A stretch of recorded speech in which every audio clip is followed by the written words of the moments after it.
నమస్తే welcome to our channel.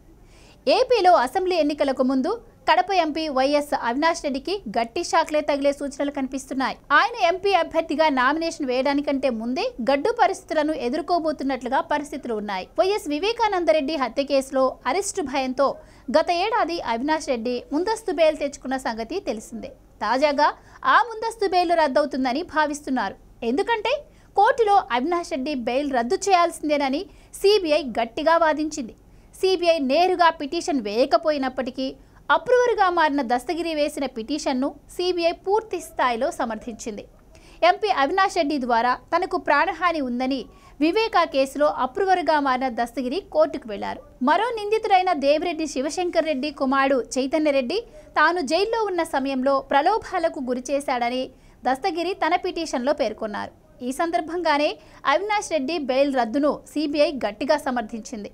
Viveka హత్య కేసులో అవినాష్ రెడ్డి సాక్షులను బెదిరించారని అనడానికి ఆధారాలు కూడా ఉన్నాయని సిబిఐ స్పష్టం చేసింది. ఏదైనా నేరంలో బెయిల్ ఇచ్చే విషయంలో తొలి షరతు సాక్షులను ప్రభావితం చేయకూడదని ఉంటుందని, కానీ అవినాష్ రెడ్డి అదే చేశాడని సిబిఐ వాదించింది.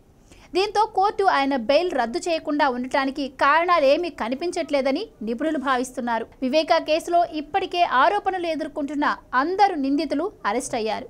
కానీ ఒక్క అవినాష్ రెడ్డి మాత్రమే అరెస్టు కాలేదు. నిందితులు అందరినీ అరెస్ట్ చేసి ఒక్క అవినాష్ రెడ్డికి మాత్రమే మినహాయింపు ఇవ్వడంపై గతంలో సుప్రీంకోర్టు కూడా ప్రశ్నించింది. దీంతో దర్యాప్తు సంస్థ అయిన సిబిఐపై ఈ విషయంలో ఒత్తిడి పెరిగింది. తాజాగా దస్తగిరి వేసిన పిటిషన్ ద్వారా అవినాష్ రెడ్డి బెయిల్ రద్దు విషయాన్ని సిబిఐ గట్టిగా సమర్థించింది. దర్యాప్తులో భాగంగా సిబిఐ అధికారులను అధికార పక్షం వేధింపులకు గురి చేయటం, వారిపైనే తిరిగి కేసులు పెట్టిన ఆరోపణలు ఉన్న సంగతి తెలిసిందే. దీంతో అవినాష్ రెడ్డి సహా ఆయన్ను కాపాడాలని ప్రయత్నిస్తున్న తెర వెనుక శక్తుల విషయంలో సిబిఐ ఇక ఏమాత్రం ఉపేక్షించే అవకాశం లేనట్లు స్పష్టమవుతోంది.